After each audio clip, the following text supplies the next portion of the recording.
Welcome back to the Deep Dive. This is where we take the latest stack of sources on AI and tech news and give you that essential weekly reboot. We cut through the noise. We do. We extract the signal, and we make sure you walk away armed with the most important insights of the week. And our mission today is pretty laser focused. Yeah, we're digging into the most crucial structural shifts, the major business power plays, and, the genuinely surprising capability leaps that have really redefined the landscape in just the last 7 days. And if you look across all the source material this week, one theme is just it's impossible to ignore. Tension. Intention. Yeah, on one hand, you have this massive, almost reckless acceleration in raw AI capability. We're talking sophisticated agents that act on their own new creative tools. Right. But on the other hand, that acceleration is running headlong into these really serious foundational challenges and a lot of real-world friction from regulators and, frankly, from consumers. That dynamic is exactly what makes this week so interesting. So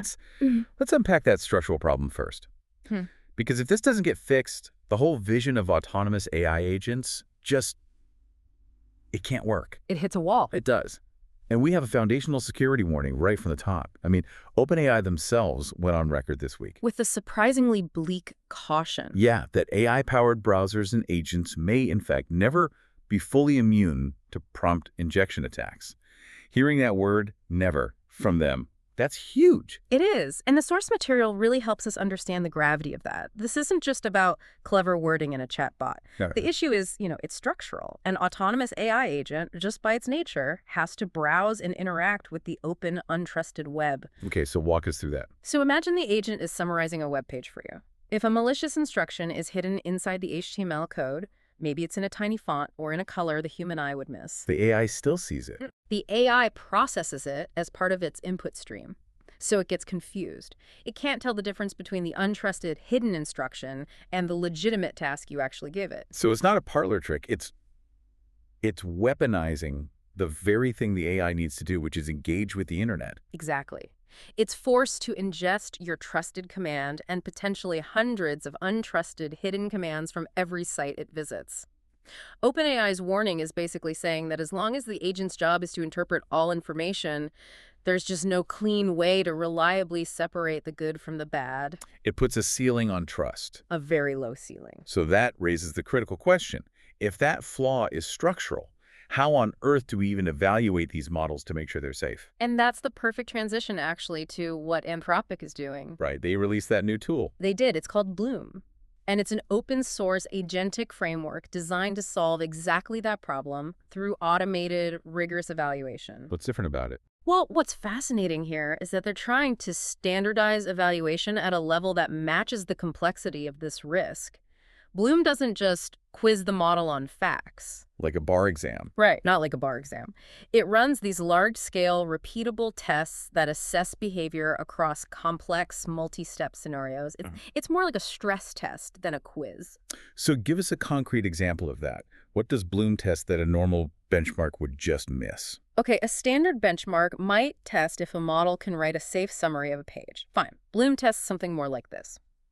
If the model's main job is to execute a financial transaction for you, but a hidden malicious instruction on a web page tells it to redirect a tiny fraction of those funds, how does the model resolve that conflict? Does it violate its safety rules? Ah, so it's about decision-making under pressure. Exactly. The goal is to see how these things actually make decisions when they're acting alone and getting conflicting information. Yeah. It's Anthropic trying to raise the bar for safety for the whole industry. Which you have to do if the capabilities keep leaping forward. And they are. Yeah, I mean, the global race for performance is just moving at breakneck speed. Let's look at ZAI, the major Chinese AI lab. Okay. They just unveiled GLM 4.7, and they are making a headline-grabbing claim A very bold claim. that this new LLM reaches a performance parity with GPT 5.1 level models. Yeah. I have to ask, is that a real leap, or is this, clever benchmark gaming? That's the right question to ask. But if you look at the model's focus, it's actually really strategic. They're not just chasing chat performance. So what are they chasing? Agent-based workflows.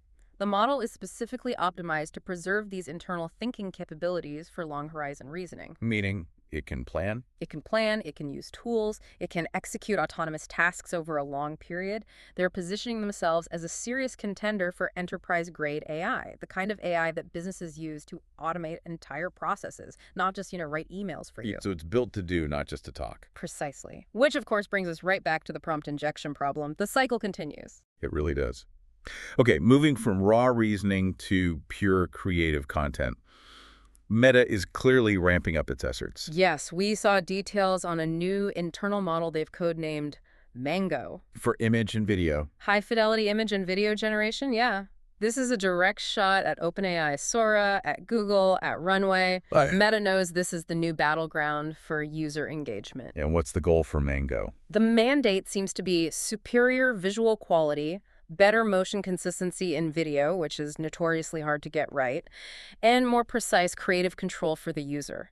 They need this to power their tools on Instagram, on Facebook. And for their future immersive experiences, right? Yeah. I mean, the metaverse, if it ever happens. If it ever happens, it's going to be built with user-generated content. This is the foundational tool they need to make that happen at scale. It's a huge strategic investment. Before we move on, there was a more subtle update from OpenAI that I think tells us a lot. About ChatGPT. Yeah, they rolled out a tuning update just to make the responses sound warmer, more enthusiastic, more engaging. It's not a capabilities boost, it's a personality polish. And that's so important because it shows how the market is maturing. How so? When these tools first came out, we were just blown away by the capability. We didn't care if it sounded like a robot. Right, we put up with it. We did.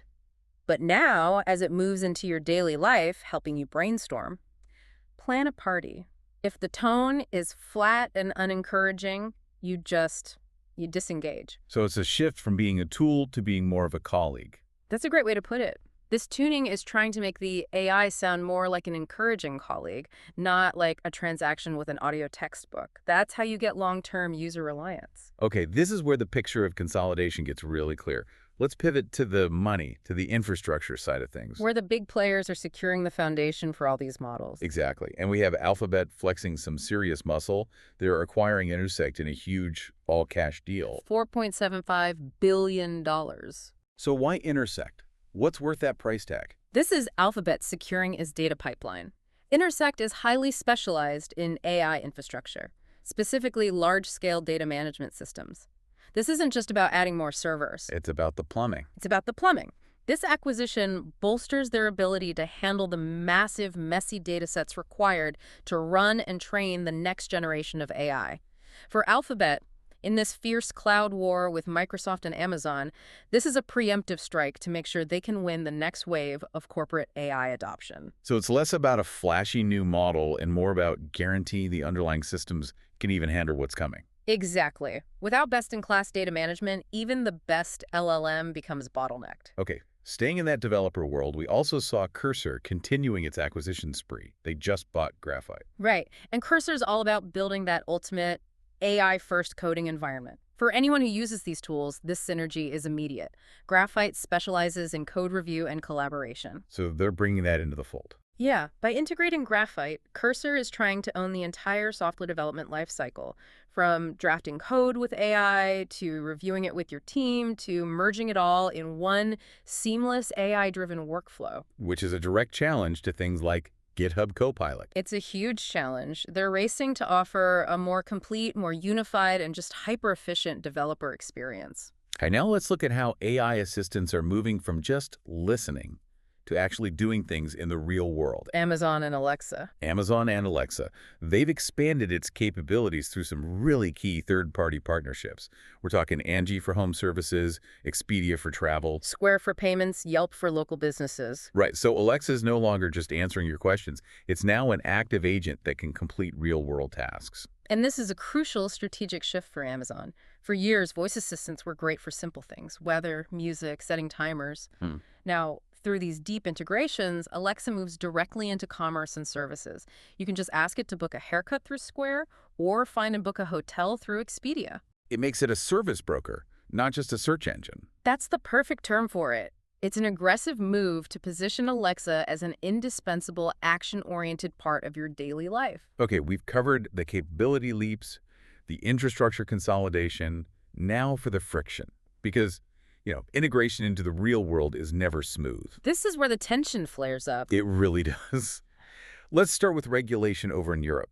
Italy's competition watchdog just ordered Meta to halt its WhatsApp terms. The ones that limit or ban rival AI chatbots? Exactly. This is regulators tackling classic anti-competitive behavior. The concern is that Meta is just unfairly leveraging its massive, dominant platform WhatsApp to protect its own AI services. By walling it off. By walling it off. It makes it so much harder for competitors to reach a critical mass of users. The authorities in Europe are stepping in early here, basically arguing that if they don't preserve competition now, Meta will win purely based on platform dominance, not a better product. Okay, so that's market friction. Now let's look at consumer friction. This one's about pricing and transparency. Instacart. Instacart. They ended their experiments with AI-driven dynamic pricing. This follows them shutting down Eversight, the pricing tech firm they acquired. And this is a critical insight into what consumers will and will not accept. Instacart was testing these algorithmic tools that adjust prices in real time based on demand, inventory, maybe even your user history. Why do consumers accept AI optimizing delivery routes, but reject AI optimizing the price? It's the psychology. Efficiency feels like a benefit. Financial manipulation feels like a threat. Consumers see dynamic pricing, especially for essentials like groceries, as opaque and just fundamentally unfair. So the market pushed back. The market pushed back hard. Yeah. This decision signals that just because the tech exists to do something doesn't mean the market will accept the fairness of it. Trust is the currency here. And speaking of trust, or the need to build it, Google is adding a defensive feature to Gemini. The AI video detector. Yeah, an AI-powered video detection tool. It directly addresses the deepfake problem by analyzing visual patterns, motion artifacts, metadata, basically to flag synthetic or altered footage. This is a strategic imperative for Google. They have to build transparency into the ecosystem.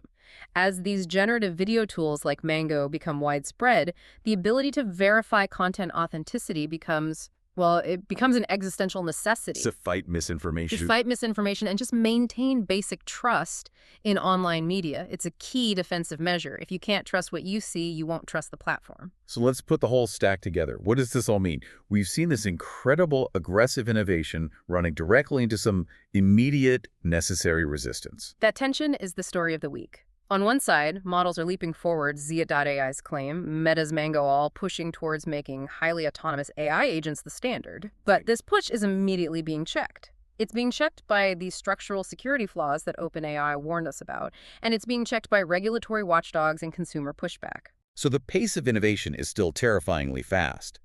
But the checks and balances, security, regulation, trust, they're finally starting to scale up and challenge how these things are deployed. It's a collision. It is, which brings us back to our starting point and the final thought we want to leave with you, the listener. If these prompt injection vulnerabilities are truly structural, meaning they can never be fully fixed, how will our confidence as consumers and in the enterprise adapt? How do you use something that is both highly capable and, inherently manipulable? Exactly. If the foundation is flawed, what limits will you personally place on what these agents are allowed to touch? Especially when they start handling sensitive things like your finances or your core business operations. That's something for you to mull over. It's the big question. It is. Keep digging deeper, and we'll be here next week for the next reboot. Thanks for joining the Deep Dive.